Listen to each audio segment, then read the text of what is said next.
It felt like just yesterday the Pats had got defiled in front of the world, blanked a couple times, and now it's draft time.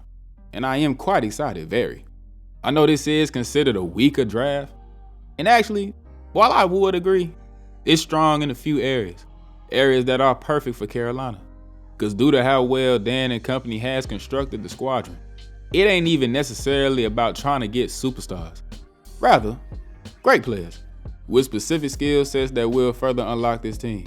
Now, this ain't no mock draft, more just a draft outlook, I guess, and what I'm personally wanting to see happen.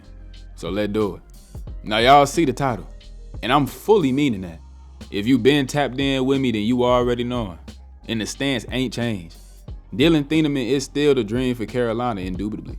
He's an easy top 15 guy in this draft for me, and the skill set he possesses is vast and uber important to this sport. Drop him in this defense on Thursday and on Jesus' sandals. I think this is automatically a top 10 unit.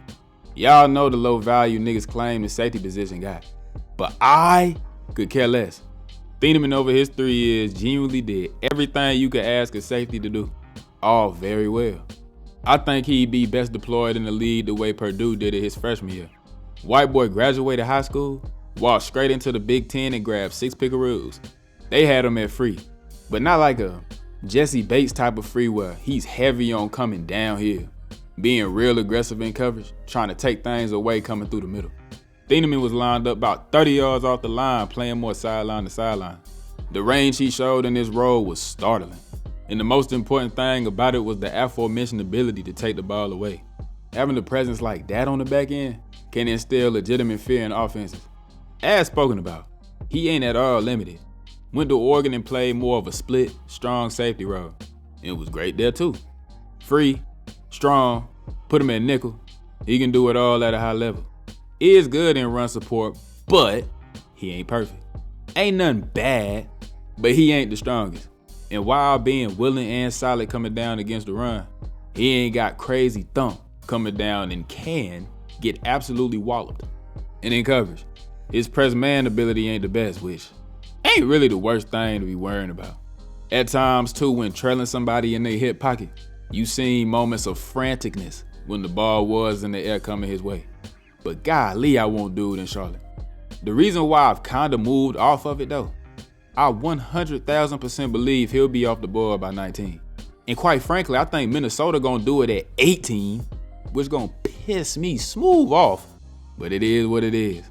That's what everything really changed for me, and my focus shifted kinda.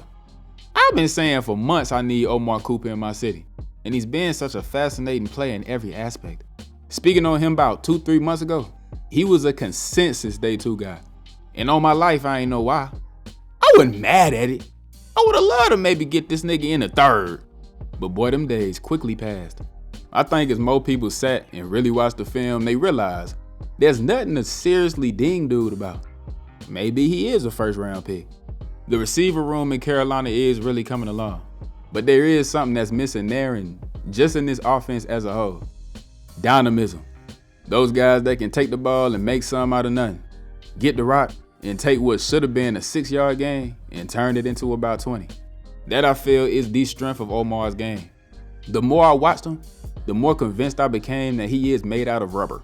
You'll see his body bending and contorting to slip out of tackles. He's versatile in his alignments, got more than enough speed, has a very good, wouldn't call it great catch radius. A willing and capable blocker. And one of the more important things, he's an Indiana guy. Has never been the vocal point of any offense per se, and showed to be fine with that. Carolina's already got the guy they want and expect to be their number 1. Got a lot of signs from another young player that he's capable of being the 2. Omar will come in and bring even more versatility to the room, whilst adding something very important to it, while maybe not being the main guy. And that's what's so great about somebody like this. He don't need to be the number 1 to change your offense. Could he end up being that? I wouldn't at all be surprised, but the expectation behind his potential selection isn't one needing for him to be the ace though. Real team player. As I've let my love for Dylan Theamman subside a little bit, Omar at 19 is my new dream pick for Carolina. And you know, I really hate to do it, Cause some gonna say I'm only even on this cause he's a former player, so I ain't even gonna say who Omar Cooper dead like real deal remind me of. To kind of lump somebody else here a little bit too, KC Concepcion has been another later super riser since the combine probably, and not gonna lie, I love him. There is a lot to like. We was talking about dynamic, boy, holy Christ. He's faster than Omar, a real burner, and just an overall nutty athlete. And his run after catch abilities are crazy too. One of those guys you just want to get the ball to. He's the guy you want doing what the team swear for Jimmy Horn to be doing. KC's vision on a different level though. He can really find and punish them creases. I'm talking about he played a lot of running back at NC State. But he ain't just a gadget. The route running shows a real wide receiver. I saw him fight elite SEC corners too much for anybody to tell me he ain't about it. Great hands as he works through his routes to keep guys off of him. His elite explosiveness and suddenness shows a lot here. And those things aid him in being actually very good against press. He's been labeled a smaller guy, which honestly, he's got a good player build for the position. But his ability to beat press against outside corners, break him out of that slot-only mode, I've seen a few try and just pencil him into. The thing that stops me personally from putting KC into some utterly insane combos is his hands. They kind of bad sometimes on the low. Had drop percentages of 11.7 and 10.3 in his last 2 years respectively. That is concerning.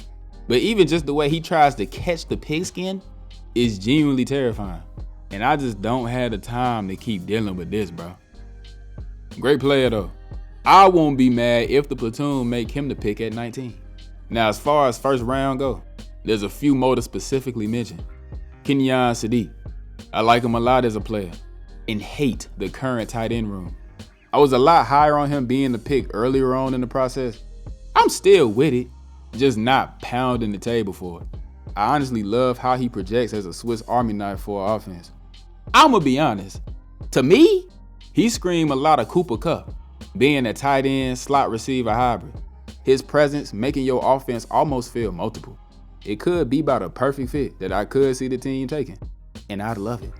And there's a couple of interesting guys I want to discuss that may or may not be on the table due to the medicals. To pop it off, from just the tape, Jordan Tyson is hands down the best receiver in his class. And I don't really think it's that close. And he is one to get hurt. And for as much as I want to say I don't care, because niggas that ain't never got hurt a day in their life in school could come into the league and stay injured. But we ain't just gonna brush off no injury history like this. Every year of college football he's had ended because of something very serious. But if he's on the board at 19, it'll be hard to say no. Also, everybody's all pro BPA, till it's a corner. Jermar McCoy is incredible. Had his sophomore season nuked by that ACL, but he was so good at the age of 19 that it might just not matter. Now, obviously I don't know the severity of what he got going on. We just seen Will Johnson fall to the second round because his knee is supposedly fried right, so, you know. But I do believe McCoy is the best corner in this draft, just looking at the tape. Okay, like I say, this ain't a mock draft, just to talk about some of my favorite players in different areas of need. I'm essentially out on Dylan Theamman, yes, but trading Stooks. That young nigga made himself a lot of money declaring his move to safety. A little older of a prospect, had ripped his ACL apart as well, but the athleticism ain't seen to take a hit last year. Yet another great free safety prospect, with the speed to cover sideline to sideline, as well as the suddenness and reactions in click and close situations to take things away coming underneath him. Playmaker is what really separate the good from the great at a position like this. Good coverage is cool, but when you get someone who's really taking the rock away,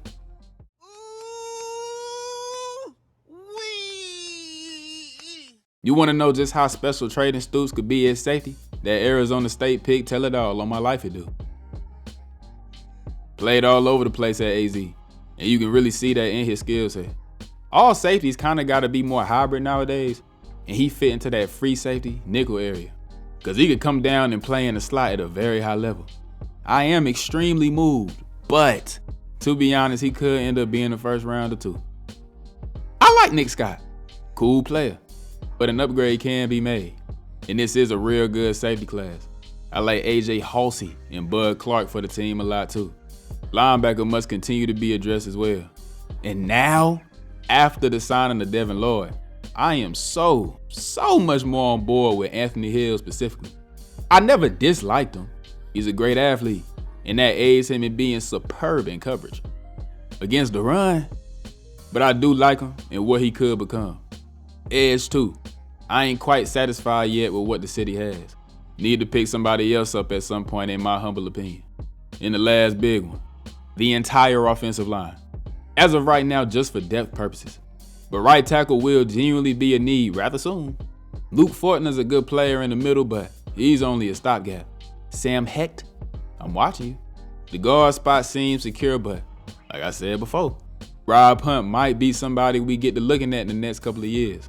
And I'm fascinated to see how the team feel about left tackle, because going tackle early is a real possibility. And I would not be mad at it. It would let us know how the team feel about Icky's future without them having to directly say it. Boy, oh boy, am I excited. The areas of need on the roster are still clear.